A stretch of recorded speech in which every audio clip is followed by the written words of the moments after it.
BA third year political science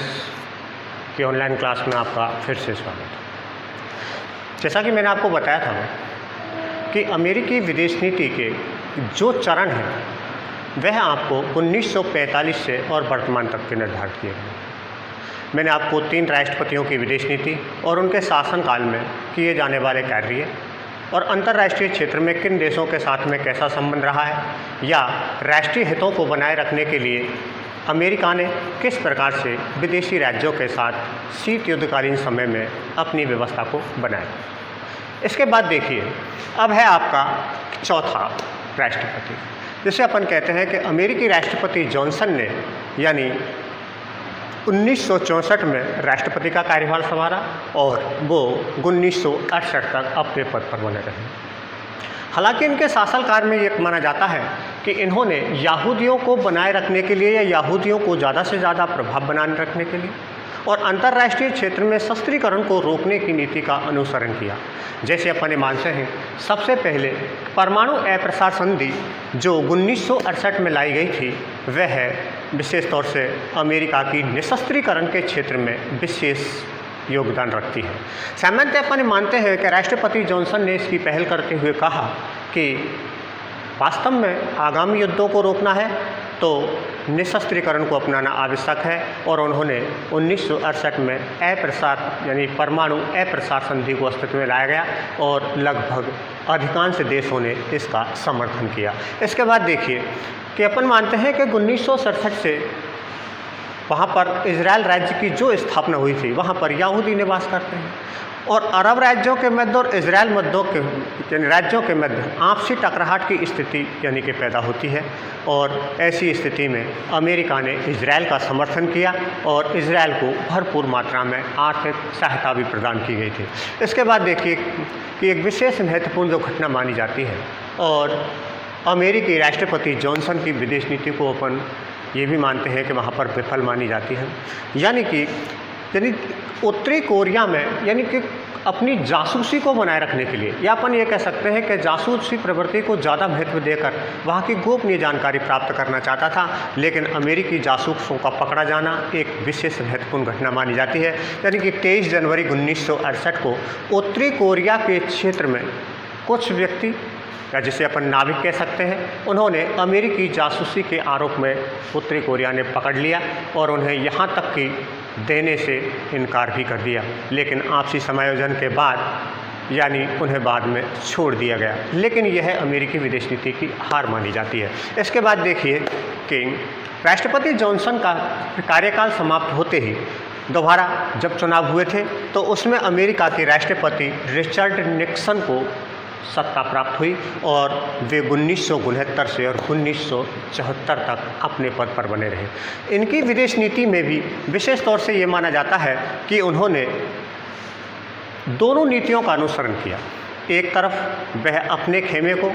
ज़्यादा से ज़्यादा महत्व देता था और दूसरी तरफ वह आंतरिक रूप से युद्ध गतिविधियों को भी बढ़ावा देता था। ऐसी स्थिति में अपन कह सकते हैं कि उन्होंने यहाँ तक कि साम्यवादी देशों के साथ में भी दोस्ताना संबंध प्रारंभ कर दिए, जैसे कि चीन के साथ में उन्होंने दोस्ताना संबंध यानी प्रारंभ किए थे। अब अपन मानते हैं कि सबसे पहले ये देखा जाता है कि रिचर्ड निक्सन ने यूरोपीय देशों की जो सद्भावना यात्रा की थी उसका उद्देश्य केवल अमेरिका का समर्थन प्राप्त करना था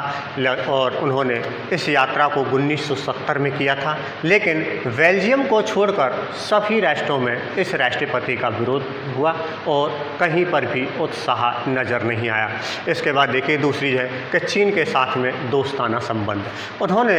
ये भी माना कि 26 अक्टूबर 1970 को सोवियत संघ के स्थान पर या अपन ये कह सकते हैं कि सोवियत संघ के साथ साथ में उन्होंने जिस प्रकार की विदेश नीति को अपनाया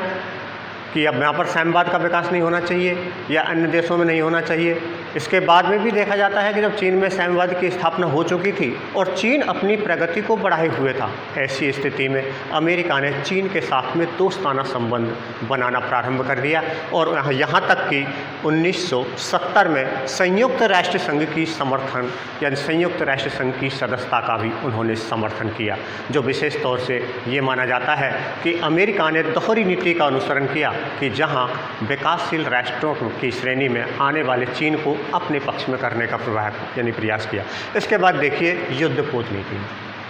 यहाँ पर यह माना जाता है कि एक तरफ भारत को घेरने की नीति भी अमेरिका ने अपनाई। 1971 में होने वाले भारत पाक युद्ध के समय अमेरिका ने युद्ध कूटनीति को अपनाया, जिसके तहत अपन ये मानते हैं कि यानी पाकिस्तान को सैन्य की मदद देने के सहारे अपन ये कहते हैं कि पाक को 7वां भेड़ा यानी 7वां बेड़ा भेजा गया था, जो सैनिक शक्ति के रूप में माना जाता है। और अमेरिका ने भारत पर दबाव बनाने की कोशिश की और अमेरिका को ज़्यादा से ज़्यादा आर्थिक सहायता प्रदान की। लेकिन देखिए कि इस नीति के बाद भी अपन ये मानते हैं कि अमेरिका की विदेश नीति में परिवर्तन क्यों आया। अमेरिका की विदेश नीति में परिवर्तन आने का महत्वपूर्ण कारण यह था कि भारत उस समय सोवियत संघ से अधिक नज़दीक होता चला गया और अधिकांश व्यापारिक समझौते सोवियत संघ से किए जाने लगे, जबकि पाकिस्तान के अधिकांश व्यापारिक, आर्थिक और राजनीतिक समझौता अमेरिका के पास थे। और अमेरिका चाहता था कि किसी भी रूप में हमें पाकिस्तान को या पाकिस्तान के विभाजन को रोकना अति आवश्यक है। और यही कारण है कि लाख कोशिश करने के बाद भी अमेरिका के अथक प्रयासों से वह पाकिस्तान के विभाजन को नहीं रोक सका और पाकिस्तान बांग्लादेश 2 राज्यों में विभक्त हो गया। इसके बाद देखिए कि अमेरिकी राष्ट्रपति रिचर्ड निक्सन का जब समय पूरा हुआ, इसके बाद में अमेरिकी राष्ट्रपति फोर्ड को सत्ता प्राप्त हुई। उन्होंने 1974 से 1977 के मध्य उन्होंने शासन किया। लेकिन ये माना जाता है कि यहाँ पर जो फोर्ड है वो शीत युद्ध को ना तो ज़्यादा बढ़ावा देता है और ना ही किसी प्रकार से वह शस्त्रीकरण को बढ़ावा देता है। हालांकि इसके शासनकाल में कोई विशेष ऐसी घटना नहीं हुई जो पूर्ण रूप से अंतर्राष्ट्रीय क्षेत्र पर प्रभाव डालती हो, लेकिन फिर भी ये माना जाता है कि इन्होंने 2 महत्वपूर्ण कार्य जिसे अपन कहते हैं, एक तो है सिनाई समझौता, जिसके तहत मिस्र एवं इजराइल के मध्य समझौता किया और अरब इजराइल संघर्ष को सीमित करने का कार्य किया और इसमें अमेरिका ने मध्यस्थता की भूमिका निभाई। दूसरी तरफ अपन ये कह सकते हैं कि एक साल्ट समझौता। साल्ट समझौते के तहत ये माना जाता है कि दोनों ही महाशक्तियाँ अपने हथियारों में कटौती करने का प्रस्ताव रखती हैं और दोनों ही महाशक्तियाँ उस पर सहमति व्यक्त कर देती हैं। ऐसी स्थिति में शीत युद्ध लगभग शिथिल मात्रा में पहुंच जाता है और आगामी युद्ध की संभावनाएं यानी कम हो जाती हैं। तो इस आधार पर अपन कह सकते हैं कि साल्ट समझौता अमेरिका और सोवियत संघ के मध्य हुआ और ये कह सकते हैं कि सोवियत संघ नेता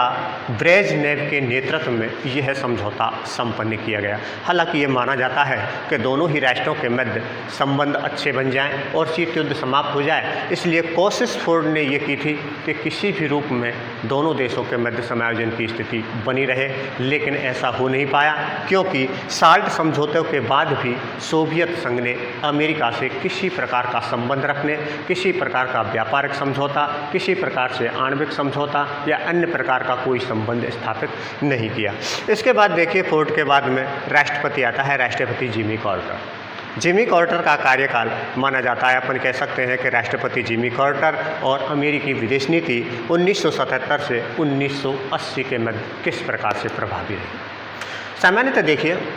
अपने मानते हैं कि जहां जिमी कार्टर एक तरफ से कूटनीतिक माना जाता है, उन्होंने जिन मुद्दों पर अंतर्राष्ट्रीय क्षेत्र में अपना प्रभाव डालना चाहा, दूसरी तरफ जहां खुद की कमियां उपस्थित हुई या दिखाई दी, उन्हें अंतर्राष्ट्रीय क्षेत्र में उजागर ही नहीं किया। विशेष तौर से अपन मान सकते हैं जैसे कि देखिए कुछ क्षेत्रों में उन्होंने परिसीमन या ये माना जाता है कि किसी न किसी क्षेत्र में उन्होंने परमाणु शस्त्रों को बनाने में या शस्त्रीकरण को रोकने में विशेष महत्वपूर्ण योगदान माना जाता है। जैसे देखिए सबसे पहले कि मानव अधिकारों पर जोर। अमेरिकी राष्ट्रपति जिमी कार्टर ने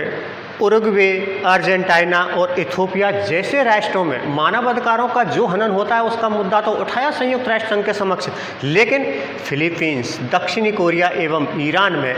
जब मानवाधिकारों का हनन हुआ इस मामले पर वह बिल्कुल चुप रहता है और किसी प्रकार से कोई भी उस पर प्रतिक्रिया नहीं करता। दूसरी तरफ देखिए कि परमाणु शस्त्रों का परिसीमन, हालांकि ये माना जाता है कि राष्ट्रपति फोर्ड ने यानी परमाणु हथियारों को सीमित करने और उसको निवेश करने पर रोक लगाया, जैसे कि ईरान को 250 F-18 लड़ाकू विमान दिए जाने थे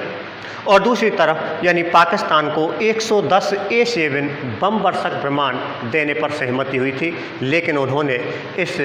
की सप्लाई को रोक दिया और इस पर पाबंदी लगा दी गई। इसके बाद देखिए कि चीन से फिर उन्होंने दोस्ताना संबंध स्थापित किए। चीन से दोस्ताना संबंध स्थापित करने का तात्पर्य ये माना जाता है कि दोनों देशों के मध्य व्यापारिक एवं राजनीतिक संबंध स्थापित हो और इसी कारण अगस्त 1977 में अमेरिका के विदेश मंत्री साइरस वेस्ट ने चीन की यात्रा की और दोनों देशों के मध्य व्यापारिक संबंध स्थापित हुए। लेकिन इसके साथ साथ में देखिए कि अमेरिकी विदेश नीति की हार यहाँ पर भी मानी जाती है, क्योंकि दो ऐसी महत्वपूर्ण घटनाएं हैं जिसके कारण अपन ये कह सकते हैं कि अमेरिका अपनी विदेश नीति में विफल माना जाता है। विशेष तौर से जिमी कार्टर इस विदेश नीति को संचालित नहीं कर सका। जैसे अपन कह सकते हैं कि ईरान में दूतावास यानी अमेरिकी जो दूतावास था उस पर ईरान के छात्रों ने कब्जा कर लिया और उसे बंदी बना लिया था। हालांकि उन्हें बाद में छोड़ भी दिया गया था और यह घटना है आपकी 4 नवंबर 1979 की, जिसमें अमेरिकी दूतावास यानी जो था स्थित ईरान में, तो वहाँ पर जो जितने भी कर्मचारी थे उनको सबको बंदी बना लिया गया। बाद में हालांकि उनको छोड़ दिया गया था, लेकिन फिर भी ये माना जाता है कि यह अमेरिकी विदेश नीति की हार समझी जाती है। दूसरी तरफ देखिए कि अफ़गानिस्तान में सोवियत संघ का हस्तक्षेप, यानी कि सोवियत संघ ने अपनी सेनाएं अफ़गानिस्तान में भेजना प्रारंभ कर दिया और इसकी शुरुआत 21 दिसंबर 1979 को की थी। लेकिन अमेरिका किसी भी रूप में ना तो उसका मुकाबला करने के समक्ष था और ना ही उसकी आलोचना मानी जाती है कि उन्होंने किसी प्रकार से आलोचना की। इसी आधार पर अपन ये कह सकते हैं कि वास्तव में अमेरिकी विदेश नीति सोवियत संघ के प्रति क्या हो सकती है, लेकिन ये उजागर कर दिया कि जब अफ़गानिस्तान में सोवियत संघ का हस्तक्षेप हुआ तो चीन ने किसी प्रकार की कोई प्रतिक्रिया नहीं की। देखिए इसके बाद में आपको बताएंगे अगले चैप्टर में कि जो राष्ट्रपति था रोनाल्ड रीगन, इनके बाद यानी जिमी कार्टर के बाद रोनाल्ड रीगन और इनका शासनकाल 1981 से 1988 अगले आपको ऑनलाइन क्लास में बताएंगे। तब तक के लिए धन्यवाद।